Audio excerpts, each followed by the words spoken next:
And we're back. Howdy y'all, this is Ethan Bonreal playing more Oracle of Seasons, and last time we were here, we completed the 7th dungeon of the game, the Explorer's Crypt, and we got a pretty cool item from that. We got the Rock's Cape, which is what I'm showing off right here. This lets us jump over large holes, which is actually probably one of my favorite items in the game, TBH, besides the magical boomerang. But this time around, we're going to take this Rock's Cape to solve some puzzles to make our way towards the 8th dungeon of the game, because we beat the 7th dungeon, so that means the 8th is next, and that is going to be the last dungeon of the game before we head to the area with the final boss. And that is pretty hype, right? We're almost done with this LP, good lord. But anyway, how are y'all doing this time around? I don't know why I said it like that. How y'all doing today? I'm doing just fine. I just finished working out. And I'm going to talk more about that in a little bit. But before I forget, because my gay ass will forget, we need to go ahead and head to Horon Village and upgrade the shield ASAP so that we are decked out like a real hero. And that means that we need to make our way to the Maku tree, because he got an Oracle of Secrets in his belly, and we gotta utilize her services. There we go, hi Maku tree. So, we are gonna go talk to her. Thank you, yeah, Oracle of Secrets. This is the Hall of Secrets, where your secrets take form. Alright, that's cool. I just want my item, please. So, since we talked to that ghost in the part before the last one, we can enter in the library secret, and that is going to let us be able to upgrade our shield. Looking for the B button. There we go. So, type this in. Oops, shit. And hit OK, and we got it. So she is going to bestow upon us, you got the mirror shield. There we go, and now we are fully upgraded with our sword and shield. So the mirror shield is actually probably the only useful shield in the game, outside of like flipping over those enemies that try to ram you. Because it can actually block laser beams, which is very, very handy. And it can also block fireballs from the Zoras, which is really useful. But, so we're gonna go take care of a few things here, and I'm gonna talk at y'all. Like I said, I was working out earlier. I started working out regularly again. I work out every other day, and I don't even really work out. I just do cardio. In part because cardio is actually really relaxing to me. After I get started, the first 2 or 3 minutes is like the hard part, but after I get past that, I enjoy it a lot, and it helps me. I went the wrong way. I want to go get that treasure chest, but it helps me calm down and relax, and it did de-stress me a good bit. I really enjoyed doing that. My thing is that I just lack discipline, and it's hard for me to do something like that regularly without finding maybe more interesting things to do that give me instant gratification. There we go, we got it. This is not what I thought it was. I was 99% sure that was going to be a piece of heart. Well, congrats, kids. You got to see me get something I'm not going to use at all, so let's go ahead and run back to Horon Village. So we're actually going to make a beeline for Subrosia with the handy Horon Village Subrosia portal that is now here. But yeah, I worked out. There were some juicy-ass men at the gym, too. I was flushing a little bit. They were really juicy. And they were talking some of the bro-as bro talk in my life. Like, holy shit, I don't even want to repeat it, because I feel like it's gonna turn me into a heterosexual, but wouldn't that be a shame if I turned straight and I just lost all of my viewer base? Wouldn't that be horrible? But anyway, they were really broing it up, and I was like, good lord, I thought this sounds like a homosexual parody of what straight guys are like, but lo and behold, they were really broing it up and having a wonderful time. But that was neat. I actually work out in the very back of the gym so that I'm not around people, because I actually really feel uncomfortable when people are behind me. And in all of the other parts of the gym, it is very hard to, like, be in that situation where you... Where am I going? Oh, I know where I am now. Is this open yet? This is not. So we actually need to go pick up Rosa real quick. You might not remember who she is, because we haven't seen her in a while, but we gotta do it. But this gives me more time to talk to y'all, so that's good, right? Anyway, I don't like people being behind me, in general. Like, that really spooks me out when I can't see where people are, and it's kind of hard to engineer that situation in most of the gym, but in the very back, when my back's against the wall, like, I have a good field of view of everyone. And then also, just because, like, to be real, like, I'm a nervous homosexual, and I feel a little bit paranoid when, like, people are behind me. Like, am I getting judged from behind? I don't know. Anyway, we're gonna go on a date with Rosa. So if you don't remember, she has a key that is on the side of her that can open any door, and we have some doors in Subrosia that we need opened. So, I forgot which way to go. I think we're going upward. Yeah, we are. I actually find that... I actually talked to someone at work about this, that I tend to feel a little bit uncomfortable in a lot of public places because just of my experiences, like, with homophobia and stuff. Like, my body is just, like, really tense because I'm ready for someone to, like, try to start shit with me. I think people... Well, I guess it just really depends on your experience with homophobia, but for me, like, I guess, street harassed? I don't know. Like, people, this is not what I thought it was gonna be. I thought that was gonna be a piece of heart, fuck. But, like, street harass, like, people would call me, like, a faggot, or, like, just say stuff, or call me their bitch or something, like, while I was just walking around at school. And actually,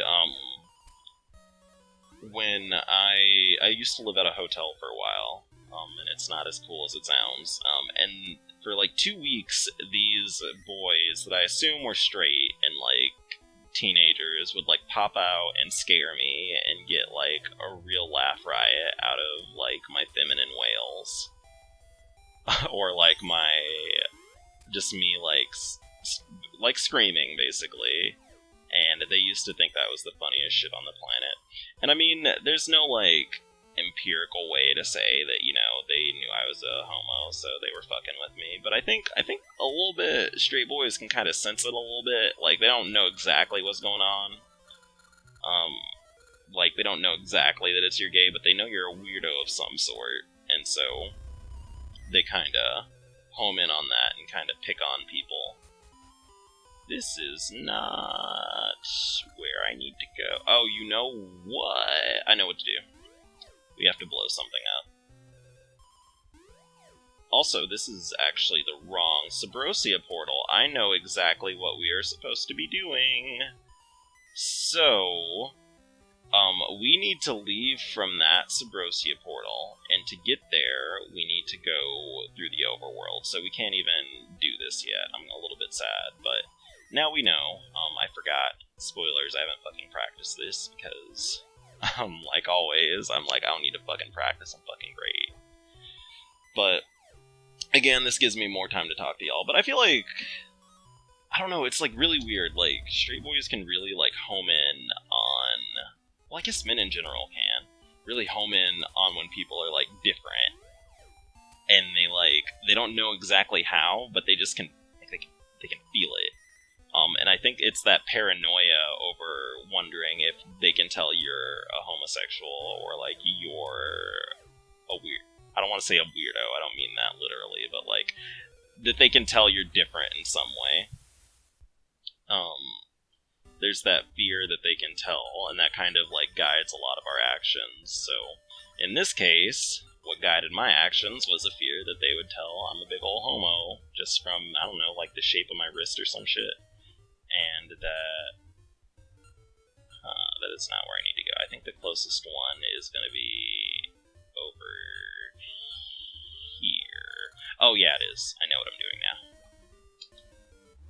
So we need to actually head like we are going to the ruins of Tarm, which is this no, it's not. It's to the left. We need to warp again.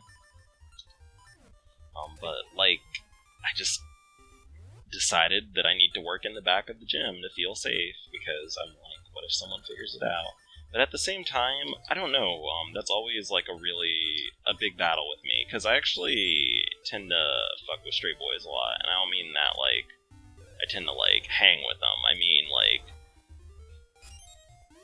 maybe some of y'all do this, so do you ever, like, recognize when someone is straight, and you kind of fuck with them by, like, maybe gaying it up a little bit, because you know it makes them uncomfortable, and you're kind of, like, trying to assert a little bit of social power. This is the wrong way. Where am I? What am I doing? What am I doing? What am I doing? What am I doing? What am I doing? This is the wrong tree stump hole. Where am I going? Where am I going? What am I doing? Okay, so I did go to the right place first. This is a little bit embarrassing, but y'all gotta get into it. But, like, do you ever just, like, kind of gay it up a little bit to fuck with straight boys, that you know, like, aren't really, like, a threat to you? Like, because in my mind, sometimes, whenever I'm, like, being gay in public, I'm, like, thinking in the back of my head, like, this nerd looks like, I feel like I can beat this nerd in a fight, if push comes to shove. And that's really kind of how I gauge if I want to, like, how gay I want to be in public, really, is, like, if this person's got hands or not, really, like. And so I'll, like, fuck with them and be a little bit more feminine, and it makes them really uncomfortable. It makes them really uncomfortable sometimes. And I secretly kind of like that. I like feeling that kind of power a little bit. And I don't know if that's necessarily mean. I don't think it's mean, because I don't think that you should necessarily... I mean, people are allowed to be fucking feminine, right? Like, that's not something that's bad. But, I'll be a little bit feminine, and I'll, like, show that I'm not afraid of them, and show that I'm not gonna, like, hide. And some people see that as a challenge, and they, like, up their cruelty, and that is a bad scenario, because that's when fights happen. But others just kind of, like, are really disgusted and afraid by it, and so they just kind of back off, and that's usually what my goal is, to get them to do. Or, alternatively, they end up being my friend. And I realize, actually, that the straight people I tend to be friends with, like the straight boys in particular, I don't want to say I bully them, but I'm a little bit socially dominant towards them. I'm not saying, like, I'm their fucking leader or some shit, but, like, I'm able to be very assertive around them, you know? And that's something I value, is when I can really, like, I guess, be myself in front of people, and can kind of seamlessly flip between being, I guess, more masculine or feminine or whatever. But actually, I went the right way. What the fuck am I doing? So that's why you need the Rock's Cape, so you can get basically to this area. So this whole area is like a gigantic puzzle that is a little bit complicated, that involves switching seasons. So we're gonna walk around here a little bit and kind of survey the land while I try to remember what to do. Also, those monsters, I think they're called Lionels, are very, very strong, and they're one of the few monsters in the game that take, like, 2 spin attacks from the Master Sword to fight, or to kill. Shit, I'm probably gonna die, aren't I? Yeah, I'm dead. That's embarrassing. Whatever, y'all gotta get into it. I feel like I'm talking good today. But, fuck, why am I here? I'm not even gonna cut the video. Y'all have to get into it. I have not accomplished anything in this video besides upgrading the shield. That's so embarrassing. But you know, maybe this is what y'all like. Maybe y'all like seeing me flail around a little bit. So we need to run back to the right. But that area we were just in is actually where the Temple of Seasons fell from, and you can kind of tell because it's just like, I don't want to say a ziggurat, but it's like a temple structure, but missing, like, the actual building. And you can kind of see, if you put that map over, like, where the temple is in Subrosia, that it, like, fits around it. And you can see that the Temple of Seasons is supposed to be in the center area. But I don't have a map to show y'all, so you'll have to imagine it with your imaginations. But anyway, I find that that's actually something a lot of gay men I've noted, well, not a lot, but a fair amount of gay men that I've encountered in my life actually do, is that they kind of use femininity, if they're kind of feminine themselves, as kind of like a defense mechanism. I'm not saying it's the only reason why we do it, because there are a lot of reasons, but, like, being feminine towards straight boys to kind of, like, fuck with them a little bit, and just see how they react to it. And I think it's partly because it's like mentally gauging, is this person going to be homophobic or not? And then also, it's kind of a gauge of, we need to make it summer. There we go. Where's my rod? There we go. Got my rod in my hand.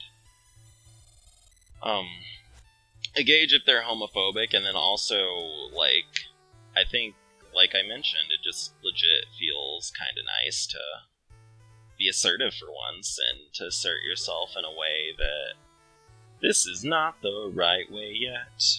Okay, we gotta explore a little bit. Actually, I'm pretty sure you need to make it fall first. But we're gonna flail around here till I figure out what to do. I think that's something I realized I could do pretty young, too, is that, like, I could kind of, like, fuck with people by mixing up my gender expression.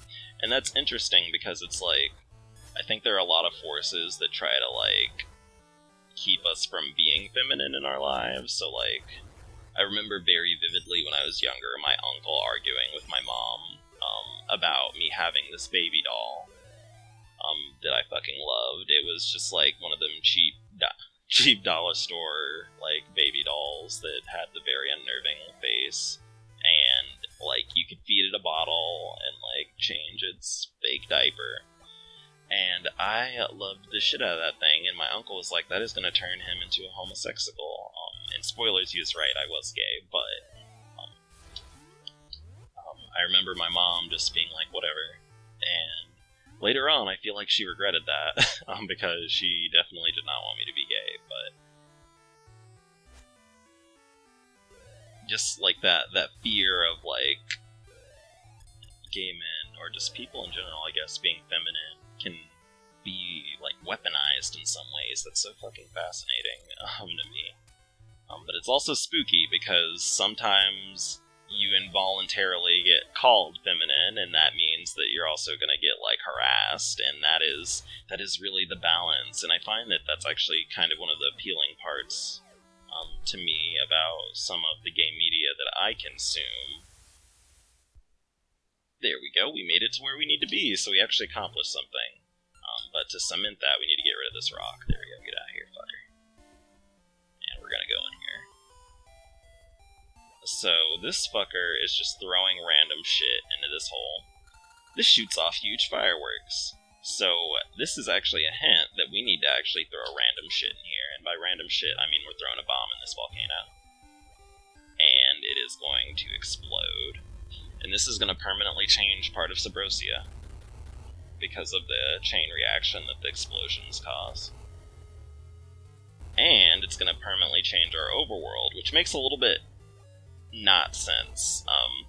The game isn't really good on showing if Subrosia is, like, in another dimension, or it's just, like, beneath Holodrum, but I think this is implying that it's beneath Holodrum, and that the volcanic activity under Holodrum, or that happens in Subrosia, is affecting Holodrum, but I'm not too sure about that. Anyway, so we caused that explosion, and our friend is very happy about that. So now we need to go back to the temple area, where the temple used to be, and we're going to use this to solve some puzzles now. Isn't that handy? There we go. Oh shit. And we have a jumping puzzle. Isn't this fun? But we do get a piece of heart for it. And this isn't that complicated at all, if you just recognize you can jump diagonally. But I think it's actually impossible to do this room until you fill it with lava, but I'm not sure. Anyway, we got that piece of shit, dude. We got that piece of heart. And now we need to figure out what to do next, because I actually don't remember again. So I'm pretty sure now that we've done this... Actually, I'm not sure. I'm not sure at all. I think that maybe we're going to be able to climb up those vines, so we're going to try that.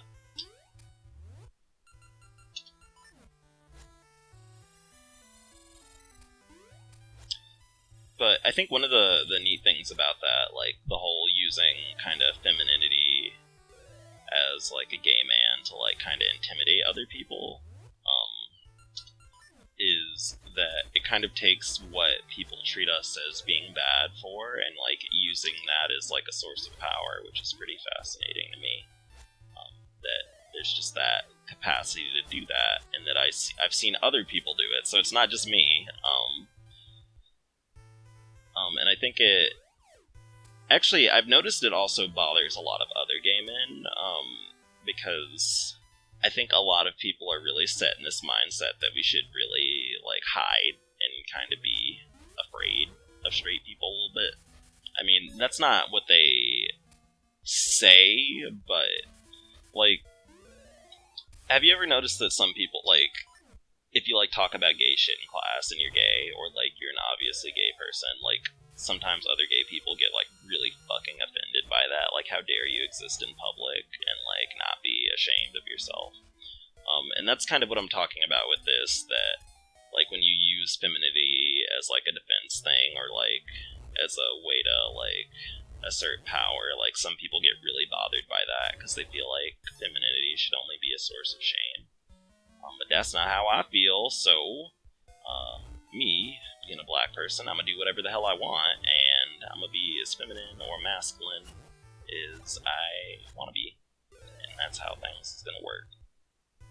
But, see, there's already that contention, so you can tell I'm fake, because I already said I go to the back of the gym to work out, because I'm afraid of straight boys, basically. So, it depends. Basically, I just get a feel of, like, the environment.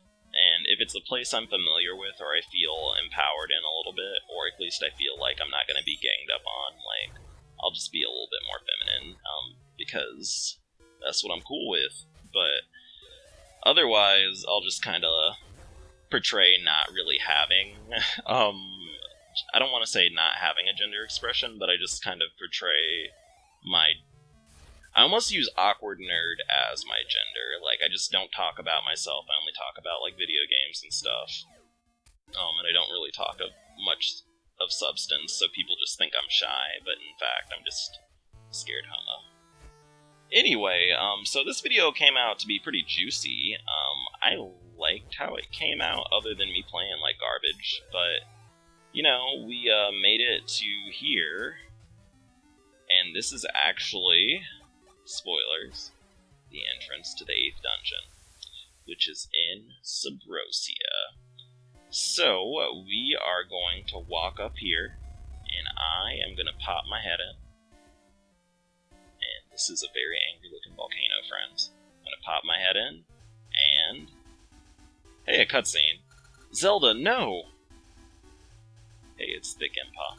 Zelda, don't leave the refuge. Not now. I'm gonna do what I want, basically. And then she's gone. No matter how frightening it is, you must not lose hope. Hope is the one thing that can lead you to peace, XD. So she's just standing out there talking to them, and we're gonna be in this dungeon.